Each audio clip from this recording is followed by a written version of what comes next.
नमस्कार, KP news के bulletin में आपका स्वागत है। मैं होशनी आपके साथ। चलिए शुरू करते हैं आज की खबरों का सिलसिला। उससे पहले एक नजर आज की सुर्खियों पर। The Hindu education plus career counselling and guidance programme 17 मई को रंग मंदिर में होगा। बीदर शहर के मृत्युंजय नगर कुमरवाड़ा में सड़क नालियों एवं लाइट के काम करने के आग्रह। कर्नाटक ने केंद्र प्रायोजित योजनाओं के लिए 4,195 करोड़ रुपए जारी करने की मांग की। जाति सर्वेक्षण पर चर्चा के लिए विशेष कैबिनेट का गठन किया जाएगा, गृह मंत्री परमेश्वर। नक्सलवाद के खिलाफ सबसे बड़ी जीत, कुरगुटालू पहाड़ पर 31 नक्सली ढेर, अमित शाह ने दी जवानों को बधाई।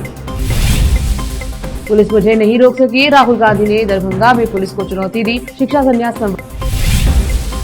कतर के लुसेल पैलेस में बिलियनियर मुकेश अंबानी और डोनाल्ड ट्रंप की मुलाकात।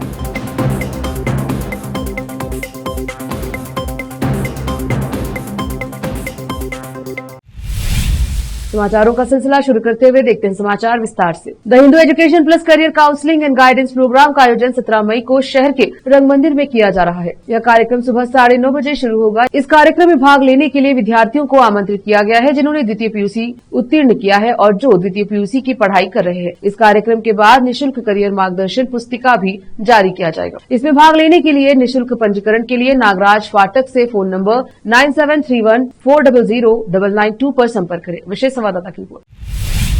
कल्याण कर्नाटक विकास बोर्ड परियोजना के अंतर्गत बीदर शहर के मृत्युंजय नगर कुमरवाड़ा के निवासी संतोष वीराशेट्टी के घर से लेकर तुकाराम टिप्पा के घर तक सड़क नाली और बिजली कार्य पूरा करने के लिए आवेदन किया गया है। इस क्षेत्र में सड़क और लाइट के खंभों को नहीं लगाया गया है और न ही नालियों का काम किया गया है, जिससे क्षेत्र के लोगों को कठिनाइयों का सामना करना पड़ रहा है। इस समस्या को लेकर क्षेत्र के लोगों ने नगर सभा आयुक्त को एक आवेदन देकर कार्य जल्द से जल्द करने की मांग की है। कैमरामैन महेश का कवरेज। ಇವತ್ತಿನ ದಿವಸ ಏನು ನಾವು ಈ ಒಂದು ಮಾಧ್ಯಮದ ಮೂಲಕ ನಾವು ಈಗಾಗಲೇ ಮಾನ್ಯ ಈ ಒಂದು ಏನು ನಮ್ಮದು ನಗರಸಭೆ ಇದೆ ಅವ್ರಿಗೆ ಮನವಿ ಮಾಡ್ಕೊಂಡಿದ್ದೀವಿ. ಏನು ಹೇಳ್ಕೊರಟಿವಪ್ಪ ಅಂದ್ರೆ ಈ ಒಂದು ಸಂತೋಷ್ ನಾಗಶೆಟ್ಟಿ ಈ ಮೃತ್ಯುಂಜಯ ನಗರ ಕುಂಬರವಾಡ, ಮೊದಲನೇದಾಗಿ ಮೃತ್ಯುಂಜಯ ನಗರ ಕುಂಬರವಾಡದಲ್ಲಿ ಸಂತೋಷ್ ನಾಗಶೆಟ್ಟಿ ಅವ್ರ ಮನೆ ಹಿಡ್ಕೊಂಡು ತುಕಾರಾಮ್ ಅವ್ರ ಮನೆ ತನಕ ಯಾವುದೇ ರೋಡು ನಾಲಿ ಮತ್ತು ಬೀದಿ ದೀಪಗಳು ಏನೂ ಇರುವುದಿಲ್ಲ ಇಲ್ಲಿ. ಹೀಗಾಗಿ ಇದೊಂದು ಭಾಳ ತುಂಬ ಸಮಸ್ಯೆ ಆಗ್ತಾಯಿದೆ ನಮಗೆ. ಯಾಕಂದ್ರೆ ಈ ಸಾಕಷ್ಟು ಈಗ ಇನ್ನೊಂದು ದಿನಗಳು ಥೋಡೆ ದಿನದಲ್ಲಿ ಮಳೆಗಾಲ ಚಾಲು ಆಗಿಬಿಡ್ತದೆ. ಎಲ್ಲ ನೀರು ಈಗಾಗಲೇ ನಿಂತವೆ. ಈಗ ಸಾಕಷ್ಟು ನಮಗೇನು ಅವಕಾಳಿ ಮಳೆ ಸ್ಟಾರ್ಟ್ ಆಯ್ತು. ಇವಾಗ ಏನಪ್ಪ ಅಂದ್ರೆ ನೀರು ನಿಂತಿದ್ದಾವೆ. ಈ ನೀರಿನಿಂದ ಪೂರ ಮಲೇರಿಯಾ, ಡೆಂಗು, ಇಂಥವು ಕಾಲರಾ ಅಂತಕ್ಕಂಥ ಸಮಸ್ಯೆಗಳು ಸಾಕಷ್ಟು ಆಗಿದ್ದಾವೆ. ಈಗಾಗಲೇ ಹಿಂದೆ ಕೂಡ ಸಾಕಷ್ಟು ಮಕ್ಕಳಿಗೆ ಆರಾಮ ತಪ್ಪಿ ನಾವೆಲ್ಲ ದವಾಖಾನೆ ಒಯ್ದು ಮಾಡಿದ್ದೀವಿ.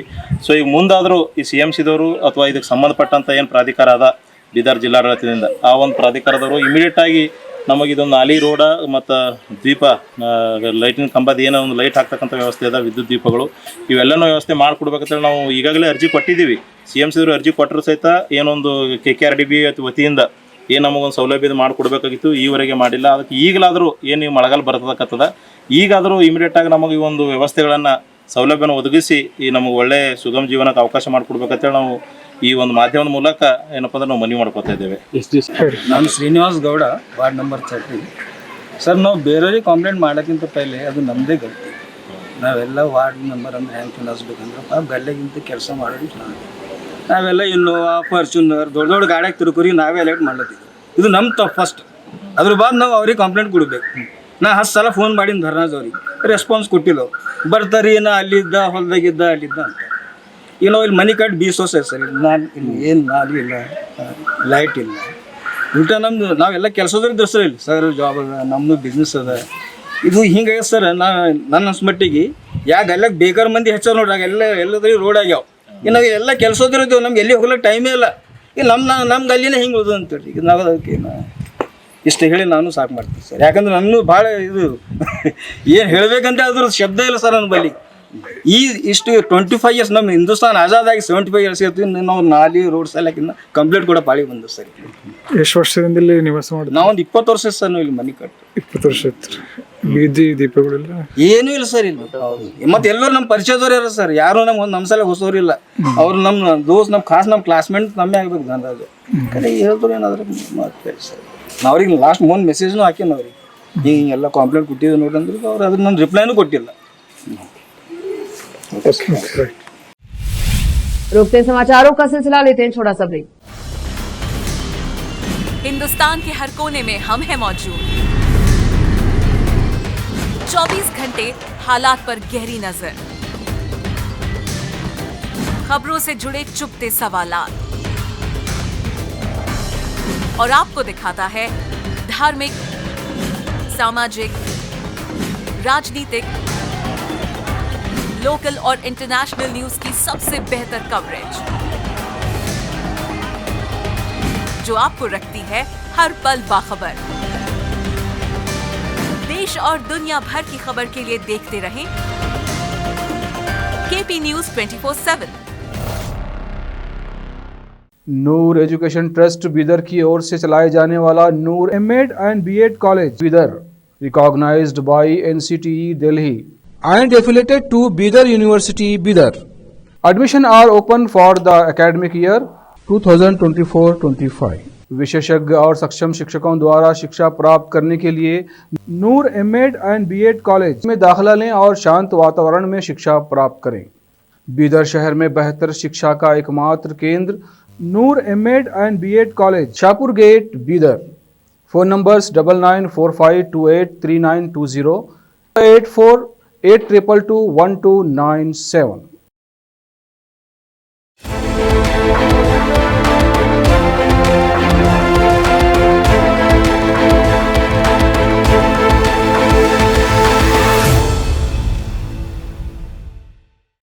ब्रेक के बाद स्वागत है आपका। देखते हैं समाचार देश के।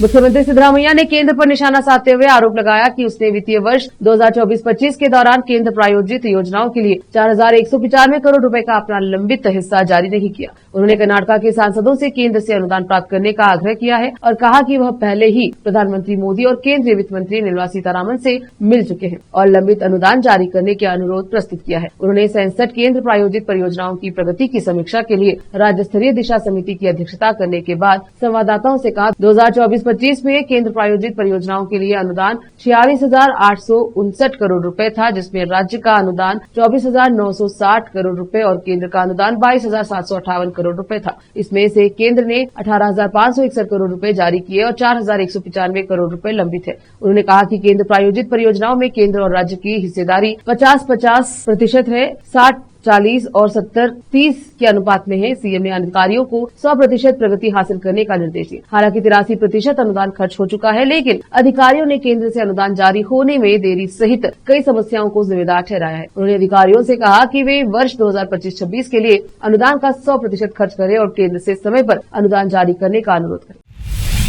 गृह मंत्री डॉक्टर जी परमेश्वर ने कहा कि सरकार सामाजिक, आर्थिक और शैक्षणिक सर्वेक्षण पर चर्चा के लिए एक विशेष कैबिनेट बैठक आयोजित करेगी। उन्होंने कहा कि इस पर नियमित कैबिनेट बैठक के दौरान आधे घंटे या 10 मिनट में चर्चा नहीं की जा सकती। पत्रकारों से बात करते हुए परमेश्वर ने कहा कि मुख्यमंत्री सिद्धरामैया ने मंत्रियों से जाति सर्वेक्षण के बारे में अपनी राय लिखित में देने को कहा था और 11 मंत्रियों ने ऐसा किया। उन्होंने कहा कि एक बार सभी मंत्री अपनी राय दे देंगे तो इस पर चर्चा की जाएगी। अनुसूचित जातियों के लिए चल रहे आंतरिक आरक्षण सर्वेक्षण पर परमेश्वर ने कहा कि कुछ नेताओं ने उनसे संपर्क किया और अनुसूचित जातियों के लिए आंतरिक आरक्षण के लिए सर्वेक्षण पूरा करने के लिए 1 महीने का समय मांगा। उन्होंने कहा, मैंने उन्हें सीएम के साथ साथ सर्वेक्षण करने वाले न्यायमूर्ति नागमोहन दास से अपील करने का निर्देश दिया है। आंतरिक आरक्षण सर्वेक्षण 23 मई तक किया जाएगा। शहरी क्षेत्रों में संपत्तियों के लिए ए खाता और बी खाता जारी करने की 10 मई की समय सीमा समाप्त होने और 50% से अधिक प्रगति नहीं होने के कारण सरकार ने तिथि को 3 महीने के लिए बढ़ा दिया है। फरवरी में मुख्यमंत्री सिद्धरामैया के अनधिकृत लेआउट में संपत्तियों के लिए बी खाता जारी करने और उन्हें संपत्ति कर के दायरे में लाने के लिए एकमुश्त समाधान के रूप में 3 महीने की समय सीमा तय की थी। इस उपाय से सरकार को लगभग 3,500 करोड़ रुपए का राजस्व प्राप्त होने की उम्मीद थी। शहरी विकास मंत्री बिरती सुरेश ने कहा कि उन्हें अब तक 10 लाख आवेदन प्राप्त हुए हैं, जिनमें से 2 लाख संपत्ति मालिकों को बी खाता मिला है। उन्होंने कहा कि अधिकारी शेष आवेदनों की जांच कर रहे हैं और पात्र मालिकों को बी खाता मिलेगा। उन्होंने कहा कि अवैध लेआउट में अनुमानित 30 लाख संपत्तियां हैं। सुरेश के कार्यालय के एक विज्ञप्ति जारी कर कहा कि मुख्यमंत्री सिद्धरामैया ने उन मालिकों को बी खाता जारी करने का फैसला किया है जिन्होंने अवैध रूप से भूखंड खरीदे हैं या मकान बनाए हैं, जिनमें ऐसी भूमि की भी शामिल है जिसका रूपांतरण नहीं हुआ है या जिसे योजना की मंजूरी के बिना विकसित किया गया है। सुरेश ने कहा कि यह एक मुश्त निपटान है और मालिक शुल्क का भुगतान कर 10 मई तक बी खाता प्राप्त कर सकते हैं। उन्होंने कैबिनेट में इस मुद्दे पर चर्चा के बाद उन लोगों को भी खाता जारी करने का प्रस्ताव रखा जिनके पास जनरल पावर ऑफ अटर्नी है। रोकते समाचारों का सिलसिला, लेते हैं छोटा सा break. Noor education trust Bidar की ओर से चलाए जाने वाला Noor MEd and BEd college Bidar, recognised by NCTE Delhi and affiliated to Bidar university Bidar. Admission are open for the academic year 2024-25. विशेषज्ञ और सक्षम शिक्षकों द्वारा शिक्षा प्राप्त करने के लिए नूर एमएड एंड बीएड कॉलेज में दाखिला लें और शांत वातावरण में शिक्षा प्राप्त करें। बीदर शहर में बेहतर शिक्षा का एकमात्र केंद्र Noor MEd and BEd college, Shahpur gate, Bidar. Phone numbers 9945283920, 8482221297।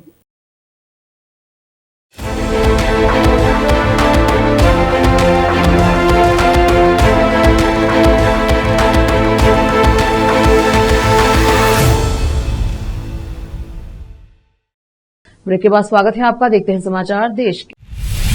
Bharat के सुरक्षा बलों द्वारा नक्सलियों की लगातार सफाई हो रही है। हाल ही में बीजापुर जिले के जंगलों में 22 नक्सलियों को मौत के घाट उतारा गया था। वहीं केंद्रीय गृह मंत्री अमित शाह ने जानकारी दी कि छत्तीसगढ़ तेलंगाना सीमा के कुर्रागुट्टालू पहाड़ के जीएच पर 31 कुख्यात नक्सलियों को मार गिराया गया। छत्तीसगढ़ तेलंगाना बॉर्डर के कुर्रेगुट्टा के पहाड़ पर 24 दिनों तक चले ऑपरेशन में फोर्स ने 31 नक्सलियों को मार गिराया। अमित शाह ने सोशल मीडिया हैंडल एक्स पर पोस्ट करते हुए कहा, यहाँ पर अभियान चलाए जा रहे हैं और उस अभियानों को एक रिजल्टेंट तरीके से देखा जाए तो नक्सली वहाँ अपने जो उनके मुख्य जो गढ़ थे, चाहे पीडिया वाला इलाका था जहाँ 199 बटालियन एक्टिव है, बाकी जो दूसरे इलाके थे जहाँ पर 170 बटालियन या सीआरपीएफ ने बहुत सारे कैंप खोले हैं, कुछ दूसरी सिस्टर एजेंसी ने कैंप खोले हैं और उस कैंपों की बदौलत जो इलाके उनके सेफ हेवन माने जाते थे उन इलाकों को छोड़ करके वो एक इस पहाड़ी पर आए हैं जहाँ पर अभी तक के जो फोर्सेज ने पूरी पहाड़ी को स्कैन ना करके कुछ लिमिटेड दायरे तक ही वहाँ पर चढ़ी थी। और ये पहाड़ी 60 किलोमीटर इंटू 20 किलोमीटर का एक 1200 स्क्वायर किलोमीटर का इसका दायरा बनता है। और पहाड़ी के ऊपर जो टेरेन है बहुत डिफ़िकल्ट है, चढ़ाई बहुत डिफ़िकल्ट है। यहाँ पर इसमें भिन्न तरह की खाइयाँ, गुफाएं हैं जो किसी भी एक माओवाद संगठन है उसकी ट्रेनिंग के लिए या दूसरे उनके जो कार्यकलाप करने के लिए और 21 दिन तक चलाया गया और जिसमें बहुत बड़ी उपलब्धि मिली। विगत कई महीनों से साउथ बस्तर के जो भी आर्म्ड कार्डर थे माओइस्ट के, वो सब ज़्यादा से ज़्यादातर इसी इलाके में जाकर के छिप गए थे।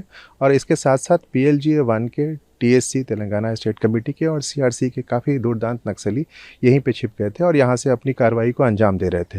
इसलिए हमारे लिए ज़रूरी हो गया था कि इन लोगों को वहाँ से इनका सफाया कर सके और इसलिए ये 21 दिनों का एक अभियान जो चलाया गया और इसमें हम लोगों ने काफ़ी हद तक सफलता हासिल की उनको वहाँ से खदेड़ने में और 31 दूरदांत नक्सलियों को यहाँ तक उनके सफाया करने में, उनको मार गिराने में सफलता पाई।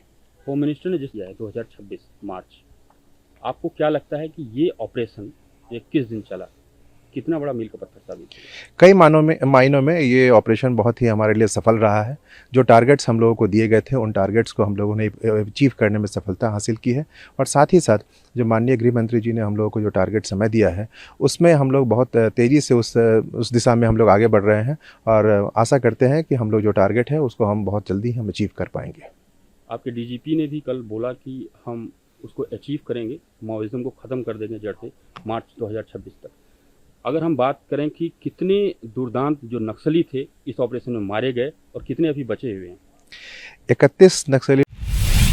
लोकसभा में विपक्ष के नेता और कांग्रेस सांसद राहुल गांधी 15 मई को बिहार के दरभंगा में अम्बेडकर छात्रावास में शिक्षा न्याय संवाद कार्यक्रम में भाग लेने पहुंचे। उन्होंने राज्य के छात्रों से मुलाकात की और उन्हें संबोधित करते हुए राज्य में छात्रावासों और छात्रों की स्थिति बदलने का वादा किया। उन्होंने कहा कि बिहार पुलिस ने मुझे रोकने की कोशिश की लेकिन वे मुझे रोक नहीं पाए क्योंकि आपकी सत्ता मुझ पर नजर रख रही है। हमने पीएम नरेंद्र मोदी से कहा कि आपको जनगणना करानी होगी। आपके दबाव में पीएम मोदी ने देश में जाति जनगणना की घोषणा की। आपके दबाव से डरकर उन्होंने संविधान को अपने माथे पर रख लिया, लेकिन उनकी सरकार लोकतंत्र, संविधान और अल्पसंख्यकों के खिलाफ है। यह आपकी नहीं, अडानी अंबानी की सरकार है। मैं गारंटी देता हूं कि जैसे ही भारत और बिहार में हमारी सरकार बनेगी हम वो सब लागू करेंगे जिसके आप हकदार हैं। कोशिश की,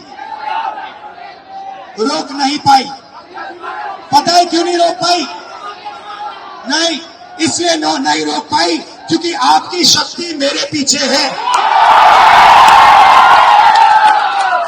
आपकी शक्ति मेरे पीछे है, इसलिए कोई दुनिया की कोई शक्ति उसको रोक नहीं सकती है। हमने कहा, हमने नरेंद्र मोदी से कहा, पार्लियामेंट में कहा, तुम्हें जाति जनगणना करना पड़ेगा। हमने उससे कहा कि तुम्हें संविधान को यहां माथे पर लगाना पड़ेगा। नरेंद्र मोदी जी ने आपके दबाव से डर कर जाति जनगणना हिंदुस्तान में घोषित किया है। आपके दबाव से डर कर उन्होंने कॉन्स्टिट्यूशन अपने माथे पर लगाया है, मगर वो लोकतंत्र के खिलाफ हैं, संविधान के खिलाफ हैं, जाति जनगणना के खिलाफ हैं, और जो 90% हिंदुस्तान की गरीब आबादी है, अति पिछड़ा दलित आदिवासी। भारतीय वायुसेना एएफ के जवानों ने श्रीनगर एयरबेस पर रक्षा मंत्री राजनाथ सिंह के साथ बातचीत के दौरान वंदे मातरम, भारत माता की जय के नारे लगाए। तेलंगाना के हैदराबाद में आग का तांडव देखने को मिला। दरअसल महाराजागंज के बेगम बाजार में 3 मंजिला इमारत में भीषण आग लग गई। आग लगने का कारण शॉर्ट सर्किट बताया जा रहा है। दरअसल पहले फ्लोर पर डिस्पोजेबल ग्लास और प्लेटें बनाई जाती हैं। हालांकि राहत की बात यह रही कि इमारत में रहने वाले परिवारों को सुरक्षित बचा लिया गया है। अग्निशमन विभाग आग बुझाने की पूरी कोशिश कर रहा है। इसी कड़ी में वहां मौजूद स्थानीय लोगों ने क्या कुछ कहा, सुनते हैं। तमिलनाडु के कुड्डालोर में मुधुनगर के पास कुड़ीकाडू इलाके में 14 मई को एक फैक्ट्री में सीवेज टैंक फटने से कम 20 लोग घायल हो गए। टैंक से पानी लीक होकर आसपास के घरों में घुस गया, जिससे गांव में आवासीय ढांचे क्षतिग्रस्त हो गए। अधिक जानकारी की प्रतीक्षा है। Early morning around 3 o'clock, one of the dyeing unit in Sipcat had some boiler explosion was happened.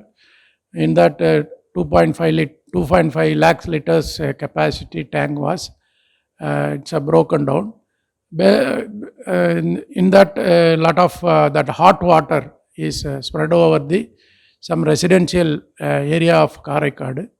In that nearly 4 or 5 houses were damaged, and around over 25 people got some very minor injury. They are admitted in Kadalur GH.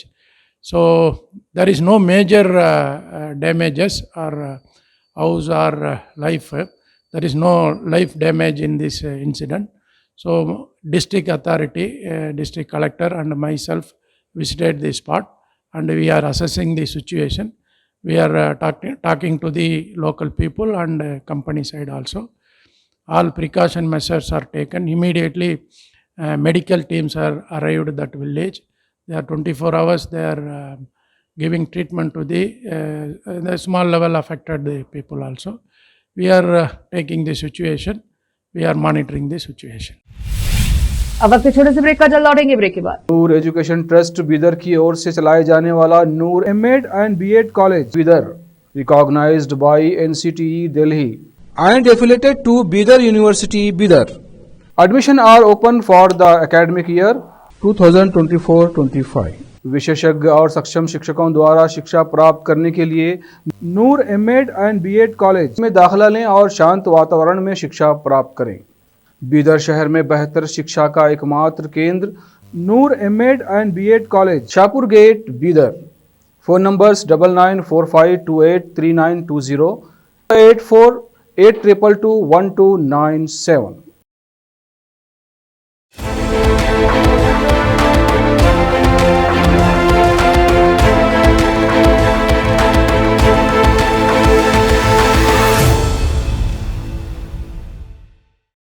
Break के बाद स्वागत है आपका। देखते हैं अंतर्राष्ट्रीय समाचार। संयुक्त राज्य अमेरिका यूएसए के प्रेसिडेंट डोनाल्ड ट्रंप कतर पहुंचे हैं। यहां दुनिया भर के दिग्गजों ने भी शिरकत की है, जिनमें से एक है भारतीय बिजनेसमैन मुकेश अंबानी। मुकेश अंबानी को डोनाल्ड ट्रंप से मुलाकात करते देखा जा सकता है। अमेरिकी राष्ट्रपति डोनाल्ड ट्रंप की सीरियाई राष्ट्रपति अहमद अल शरा से मुलाकात पर लेखक और राजनीतिक टिप्पणीकार डेविड वेंस ने कहा, मैं इसका विरोध करता हूं और सोचता हूं कि यह बिल्कुल गलत है। नया सीरियाई राष्ट्रपति एक जिहादी था। उसके आसपास के लोगों ने पिछले 6 महीनों में सीरिया में कई धार्मिक अल्पसंख्यकों का सामूहिक नरसंहार किया। डोनाल्ड ट्रंप ने उनका स्वागत किया और हम सभी को बताया कि वह कितना अच्छा व्यक्ति है। यह एक बहुत ही संदिग्ध निर्णय है। इस आदमी को सूट पहनाया गया होगा और दाढ़ी बनाई गई होगी और मेकओवर किया होगा, लेकिन वह अभी भी मूल रूप से एक जिहादी है। In other global news, Donald Trump has met Syrian president in Saudi Arabia and said that Washington is exploring normalizing ties with Syria a day after an announcement that all US sanctions on Syria would be lifted. How do you see this development? Yeah, I totally oppose it. I absolutely think it's wrong. The new Syrian president, I mean, look, he was a jihadi those around him carried out mass slaughter of various religious minorities in Syria over the last 6 months or so. So for Donald Trump to welcome him and tell us what a fine fellow he is, again, very dodgy judgment by Donald Trump. It sends the wrong signal. India is trying to deal with Pakistani terrorism, but we've got Syrian terrorism, and now we have Donald Trump actually, wanting to have a photograph taken with the lead architect of that. Because make no mistake, this guy, they may have put him in a suit and he's had a shave and made a makeover, but he is still fundamentally a jihadi. So what's Donald Trump thinking? I find it very distressing to see this. अफगानिस्तानी निर्वासित संसद की सदस्य मरियम सोलिमखिल ने अपने व्यक्तिगत अनुभव का खुलासा किया, जिसे वह पाकिस्तान की इंटर सर्विसेज इंटेलिजेंस से जुड़े वर्षों के आतंक के रूप में वर्णित करती है। I've lived under ISI terrorism. I've seen it firsthand in the last 10 years, over 10 years of my life. And I saw where the root cause was coming from. And I understand deeply the ISI propaganda. I understand deeply because it's affected my own country. In the worst case scenario, with countless lives lost, of how they peddle the same lies over and over again and breed terrorism. So there's more I can say about myself and more I can say about the tweet, but I'll let you go to the next question. Right. Mariam, while India has hit terror infrastructure in Pakistan and Pakistan occupied Kashmir with Operation Sindoor and proofs being provided to the world, Pakistan has been peddling fake narrative. What is your comment on that, and how do you look as India's strike against terror infrastructure in Pakistan? I think that what India did was necessary. Pakistan is breeding terrorism. They went into Kashmir and they killed innocent lives. You can't let that go that simply. And the attacks that India is doing is in a very responsible way. They're going after terrorism outposts, terrorist camps, places where the military is helping terrorists breed even more in Pakistan. फिलहाल वक्त एक और छोटे से break का, जल्द लौटेंगे break के बाद। नूर एजुकेशन ट्रस्ट बीदर की ओर से चलाए जाने वाला Noor MEd and BEd college Bidar, recognised by NCTE Delhi and affiliated to Bidar university Bidar. Admission are open for the academic year 2024-25. विशेषज्ञ और सक्षम शिक्षकों द्वारा शिक्षा प्राप्त करने के लिए नूर एमएड एंड बीएड कॉलेज में दाखिला लें और शांत वातावरण में शिक्षा प्राप्त करें. बीदर शहर में बेहतर शिक्षा का एकमात्र केंद्र Noor MEd and BEd college, Shahpur gate, Bidar. Phone numbers 9945283920, 8482221297.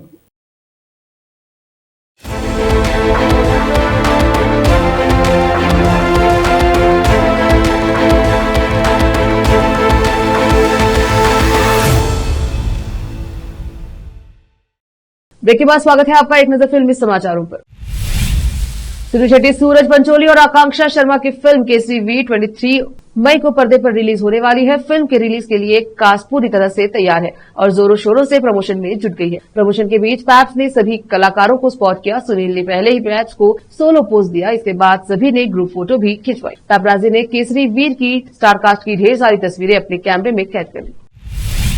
अब एक नजर खेल समाचारों पर। भारतीय बल्लेबाज के दिग्गज विराट कोहली ने 12 मई को खेल के सबसे लंबे प्रारूप से संन्यास की घोषणा की। इंग्लैंड दौरे के करीब आने के साथ पूर्व कप्तान का फैसला प्रशंसकों और क्रिकेट दिग्गजों के लिए एक झटका है। ये होना तो था ही, पर ऐसे एकदम से होगा ये मुझे लग नहीं रहा था, क्योंकि मुझे लगा था ये टेस्ट सीरीज खेलेगा, क्योंकि जिस तरह की फॉर्म में है और जिस तरह की मेंटरशिप की इंडियन टीम को जरूरत है, और स्पेशली इंग्लैंड का दौरा हमेशा एक लिटमस टेस्ट रहता है। बट मुझे लगता है कि अगर सोचा है, सोच के किया होगा और इतना कुछ अचीव करा है तो बिल्कुल सही है। I am with him, but थोड़ा दिल उदास सा है, क्योंकि मुझे लगता था कि एक बड़ा सा मैच होता, फेयरवेल होता, टेस्ट मैच। लास्ट दफा इंडियन टीम में विराट कोहली टेस्ट मैच खेलता हुआ नजर आता तो मजा लगाता, पर बुरी यादें हैं कब से, जब मेरे पास पहली बार हमारी एकेडमी में आया था 12 साल का, तब से, और अब इतना कुछ अचीव करके एक one of the legends of the game है, और एक ऐसा खिलाड़ी है जिसने जिस तरह से हम गेम को खेलते हैं जो, और जिस तरह से इस खेल को कंज्यूम करती है पब्लिक, उसको ही बदल दिया उसने। मुझे लगता है कुछ बहुत कम प्लेयर आते हैं ऐसे जो कि एकदम से पैराडाइम शिफ्ट होता है गेम में, और जस्ट अपने एटीट्यूड्स की बात नहीं है बट अपनी इंटेंसिटी की तरफ से। और मुझे लगता है कि जिस तरह से अपने अलग स्टाइल में, जो कि अगर देखें तो आपको लगेगा कि ज्यादा नहीं खेल पाएगा क्योंकि अनऑर्थोडॉक्स है, पर उसके साथ मैनेज किया, जो रिकॉर्ड बनाए, और सचिन गए और एकदम से हमें ऐसा प्लेयर मिल गया। और आई थिंक हम जिस तरह से टेस्ट क्रिकेट चल रही है, मुझे लगता नहीं कि हम ऐसा खिलाड़ी जो है इतना कंप्लीट प्लेयर जो है। फिर से एक नजर आज की सुर्खियों पर। The Hindu education plus career counselling and guidance programme 17 मई को रंग मंदिर में होगा। बीदर शहर के मृत्युंजय नगर कुमरवाड़ा में सड़क नालियों एवं लाइट के काम करने के आग्रह।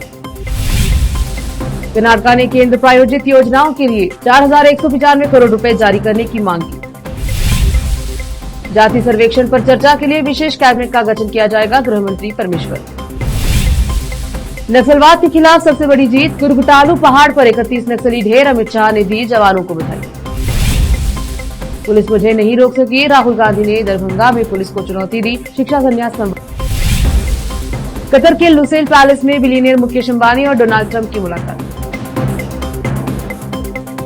केपी न्यूज के बुलेटिन में अब तक के लिए इतना ही। देखते रहिए केपी न्यूज 24/7। अधिक जानकारी के लिए चैनल को लाइक और सब्सक्राइब जरूर करें। धन्यवाद।